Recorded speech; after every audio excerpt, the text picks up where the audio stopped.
Bonjour à tous et à toutes, j'espère que vous allez bien. Aujourd'hui on se retrouve pour le chapitre le plus important de l'arc en cours, jusqu'à présent le 219 de Jujutsu Kaisen. Nous nous retrouvons dans le passé, à l'ère où Sukuna était vénéré comme un dieu. Après tout, seuls les dieux sont vénérés pour que la récolte soit abondante. Et cela fait également sens avec ma vidéo sur les origines de Sukuna qui est sortie il y a quelques temps, je vous invite à la visionner. On apprend ici que Sukuna a massacré les membres du clan Fujiwara ainsi que les squads célestes dont on a parlé dans le dernier chapitre. Puis un regard démoniaque de celui qui est considéré comme un dieu ou un envoyé de celui-ci. Mais arrêtons-nous 2 secondes sur la sauvage qui sert de femme chelou à Sukuna, Yorozu, occupée à manger d'ailleurs. Celle-ci a l'air de devoir gérer pas mal de choses, mais en même temps de s'en foutre complètement, pour rester à peu près poli. Son occupation première est de manger, le reste c'est pas très important. On en apprend donc un peu plus sur la position de Yorozu qui semble être devenue importante au palais, probablement royal, et si elle était fiancée ou femme de l'empereur. J'y reviendrai un peu plus tard dans le chapitre car ça semble intéressant. Pour l'instant, Yorozu doit aller au festival des prières pour Sukuna et les récoltes. Mais si elle pouvait éviter d'y aller dans cette tenue, ça serait plutôt cool. Mais enfin bon, elle n'a pas prévu de se vêtir plus que nécessaire à première vue. Pendant que notre sauvage se méprend sur le festival, une rencontre extrêmement importante est sur le point d'avoir lieu. Et en même temps, nous avons enfin la première apparition à l'intérieur d'un chapitre de Sukuna, sous sa forme de fléau originelle, qu'on avait déjà vu sur une page de sur une couverture de chapitre, mais jamais dans un chapitre.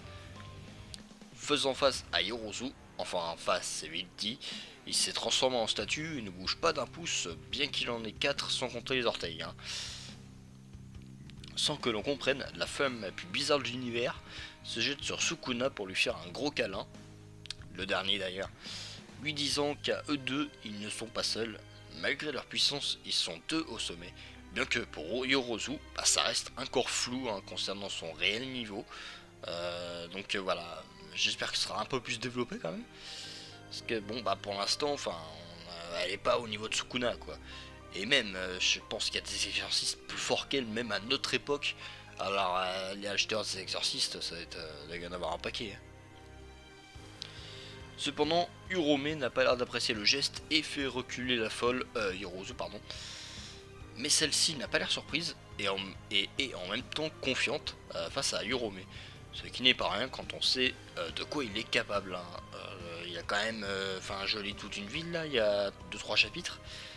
Enfin voilà, le gars il est vraiment très très fort, on le sait. De toute façon, bon, je veux dire, si tu sers Sukuna et qu'il te laisse en vie, forcément c'est que t'es pas un faiblard. Yorozu souhaite rester aux côtés de Sukuna, mais c'est terminé avant d'avoir commencé. Le roi a déjà tranché sa femme avant qu'elle ne s'en rende compte, et celle-ci tombe à terre sur le point de mourir. En un instant, personne n'a rien vu, mais le coup il est parti tout seul. D'ailleurs avec son sort de découpe qu'il possédait déjà. D'ailleurs de toute façon, on nous en a parlé au début du chapitre, dans le sens où il avait découpé les membres de l'escouade céleste. Vraiment, voilà, on nous fait vraiment comprendre que c'est son sort de découpe. Maintenant, revenons à ce que je disais tout à l'heure. Nous savons que Sukuna aurait été abattu sur les ordres de l'empereur, d'après le Nihon Shoki, et l'auteur semble vouloir suivre cette histoire-là, vu qu'ici, il nous montre encore avec un Sukuna qui se fait vénérer. Cependant, la raison de cet ordre est assez floue, mais si Yorozu avait été la femme de l'empereur ou une personne proche de lui, ne serait-ce pas suffisant pour faire abattre Sukuna ? Ainsi, un événement qui semble n'avoir aucun sens pourrait en réalité être à l'origine du manga en lui-même. Et donc évidemment de la mort entre guillemets, de Sukuna. En tout cas, pas de réponse aujourd'hui, on retourne dans le présent avec Yorozu convoitant Sukuna, et surtout la technique qui l'a tué, le sort de découpe, d'ailleurs pour ça qu'elle fait une fixette sur l'hôtel démoniaque. Puis un nouveau sort de la femme parfaite ou pas, la sphère parfaite, sort très intéressant. D'ailleurs Sukuna connaît ce sort, mais ne semble pas être en danger, Norvan me direz-vous. Cependant cette technique semble dangereuse, après tout, créer une sphère parfaite est quelque chose d'impossible dans notre monde. Mais Yorozu, elle le peut grâce à son sort de construction. Et cela crée donc une sorte de trou noir détruisant ou absorbant, on ne sait pas trop, tout aux alentours. Puis la totale, l'extension de territoire de Yorozu, les 3 niveaux de détresse. Cependant, à part du vide et des éléments étranges, aucune information sur ce territoire. Il est juste là pour que la sphère parfaite touche obligatoirement l'adversaire. Il semble donc que ce soit un territoire vide.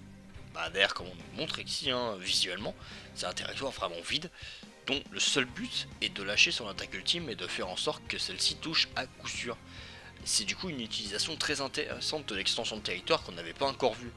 Il y a juste une barrière avec les règles du territoire, mais qui va juste permettre d'utiliser son meilleur sort, quoi, tout simplement. Donc une utilisation intéressante et qu'on n'avait pas encore vue. D'ailleurs, également fait intéressant, on rappelle qu'à l'époque on disait que les territoires n'étaient pas sûrs de tuer. Et du coup ici c'est un peu particulier parce que du coup en fait ce territoire est fait pour faire en sorte justement que l'attaque ultime de Yorozu touche à coup sûr. Du coup c'est un territoire vraiment particulier, même pour l'époque. Mais en face c'est Sukuna, et même ainsi il n'utilise pas son territoire, il possède une autre méthode, invoquer Makora et le laisser faire le boulot. Mais avant ça revenons justement sur le cas Makora. D'abord il est normalement impossible d'utiliser un sort à l'intérieur d'un territoire. Mais Sukuna semble avoir trouvé une parade. En effet, il avait déjà invoqué partiellement Makora avec son auréole, enfin je sais plus si ça a un nom, mais le machin qu'il a sur la tête quoi. Le sort étant déjà actif, il a donc probablement pu contourner les règles, ainsi et donc il a pu invoquer pleinement le général. Et si c'est pas ça, j'ai pas compris parce que je l'ai pas vu utiliser les fameuses techniques comme le panier du vide ou des trucs comme ça. Il ne l'a pas utilisé ici à première vue. Donc je sais pas trop comment est-ce qu'il aurait pu utiliser son sort en fait dans ce cas-là. C'est qu'il a même pas claqué le territoire de Megumi en fait. Du coup, une fois invoqué, celui-ci a pu détruire la sphère parfaite avec son sort d'inversion. Et le territoire devient donc inutile, puisque encore une fois c'est un territoire vide, dont le seul but est d'utiliser la sphère parfaite. Et oui, du coup, forcément pour Makora, c'est pas très compliqué de détruire un sort, puisqu'il utilise l'énergie inversée, donc le sort d'inversion. Yorozu ne revient d'ailleurs pas de la facilité avec laquelle Makora l'a contré, ainsi que la puissance hors du commun de celui-ci. En même temps, pour le coup, c'est un général Makora invoqué par Sukuna. Il est donc bien plus puissant que celui invoqué par Megumi, voilà. Donc c'est pas forcément étonnant que Makora soit plus fort que Yorozu du coup, même si ça montre que Sukuna est encore bien dessus. Et encore ça c'est pas forcément sûr, parce que du coup on sait pas si Makora, parce que pour le coup Makora était plus fort que Megumi. Mais est-ce que le Makora invoqué par Sukuna est plus fort que lui-même? On sait pas trop. Vu que il a disparu directement après. On ne sait pas. Donc voilà. Yorozu, oui donc voilà, donc forcément Yorozu se fait avoir par le coup d'épée de Makora et c'est terminé. Un coup, c'est fini. Sukuna, toujours moqueur, explique à Yorozu avant qu'elle y passe que du fait qu'elle ait utilisé son sort sans cesse, Sukuna a pu s'y adapter grâce à Makora notamment, puisqu'évidemment avec l'auréole il pouvait utiliser les pouvoirs de Makora sur lui-même. Ce faisant, il avait déjà gagné d'avance. Il avait tout prévu. C'est un peu une phrase antagoniste chelou ça. Enfin bref. Cependant, cette fois-ci, le roi semble regarder sa victime en face malgré tout. Et leur relation semble être plus que complexe. Et j'ai d'ailleurs hâte de voir vraiment ce qui s'est passé exactement. Parce que les deux ont vraiment eu l'air de se connaître, de se parler, de vivre des choses ensemble. Et vraiment... attention quand je dis des choses ensemble, voilà. Donc voilà. Et du coup, en tout cas, Yorozu est terminée. Elle va pas tarder de mourir, du coup, ici. Mais elle est heureuse que Sukuna se soit intéressé à elle. Avant de disparaître, elle semble créer une dernière chose sans que l'on sache ce que c'est, mais c'est probablement son fameux cœur qu'elle voulait matérialiser pour lui donner. Puis une dernière page qui va briser le cœur à tout le monde. Un Megumi pleurant. Il vient de tuer sa sœur de ses propres mains. Enfin, voilà, vous avez compris. Et rien de pire ne pouvait arriver. Parce que maintenant on a un Megumi qui va sombrer de plus en plus profondément, il est déjà bien au fond là. Et clairement on nous montre ici que Jujutsu Kaisen ne se finira pas sur un happy end.